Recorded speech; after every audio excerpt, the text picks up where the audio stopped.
Olá pessoal, neste vídeo eu quero falar um pouquinho sobre o faseamento de vendas. O que é o faseamento de vendas e o que ele traz aí de dificuldade para as indústrias.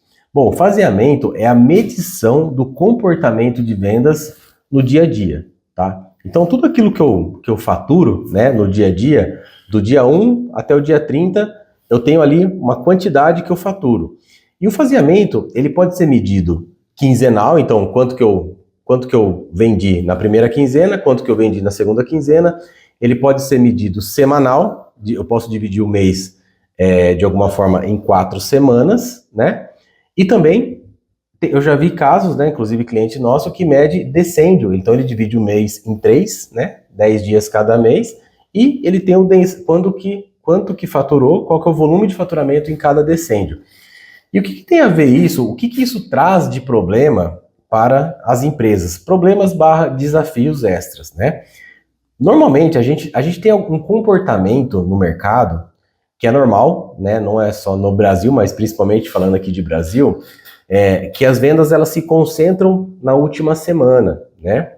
E por que isso acontece? Porque as empresas elas deixam para comprar, né? Principalmente quando a gente fala de bens de consumo, aquilo que vai para o público final ali, né? Então as empresas, os supermercados, por exemplo, eles se abastecem ali na última semana, porque na primeira semana do mês é onde as pessoas recebem, né? Recebem para poder fazer a compra, né?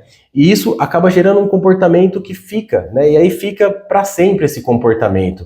E o que isso implica de eu ter uma concentração de pedidos de volume na última semana?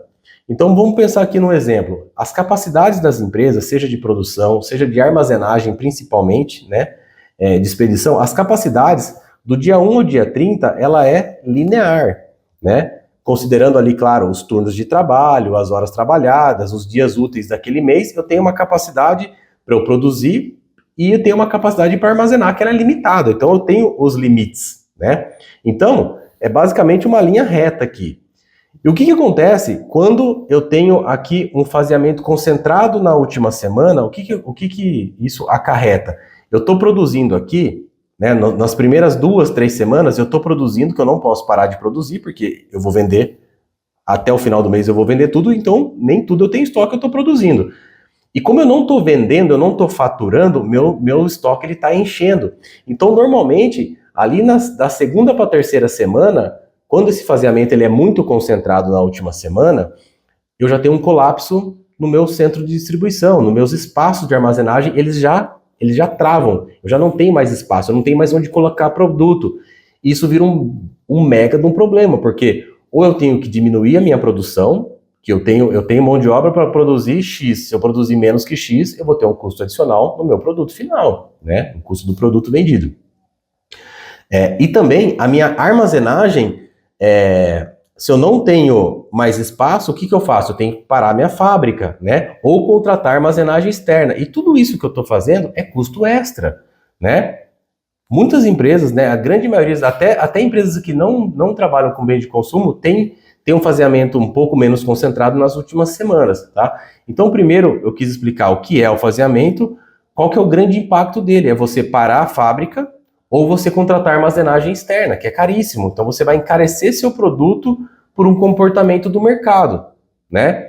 Então, primeira coisa, é importante você medir o seu faseamento e saber se você tem impacto. Se você não tem nenhum impacto, se o seu faseamento ele é mais linear, e você não tem nenhum impacto de parada de fábrica, falta de espaço, é uma empresa que não tem um faseamento concentrado. Só que, de novo, falando de bens de consumo, alimentos, bebidas, né, tudo que a gente consome ali, o que tem dentro dali de um supermercado, basicamente, esse faseamento ele já tem um comportamento de concentração ali na última semana, tá, do mês, principalmente. Muitas empresas, eu já trabalhei aí com empresas, já atendi clientes, que ele tinha uma venda de 50% nos últimos 3 dias do mês. Então, assim, realmente é muito concentrado, ele tem que ter um espaço gigante, e mesmo assim, ele tinha ali as paradas de fábrica para poder não colapsar, né, o CD. Então, nesse primeiro vídeo, eu quis fazer essa introdução do faseamento de vendas, o que ele acarreta quando ele é muito concentrado, né, principalmente na última semana. E agora, no próximo vídeo, né, que vai ser a sequência desse, eu vou falar quais são as opções que nós temos para minimizar esse faseamento de vendas, porque senão eu vou só contratando mais espaço, mais espaço, meu produto fica mais caro, eu tenho que vender num preço mais caro e a minha demanda vai cair, tá? Então no próximo vídeo eu vou falar como que a gente pode minimizar esses impactos do faseamento.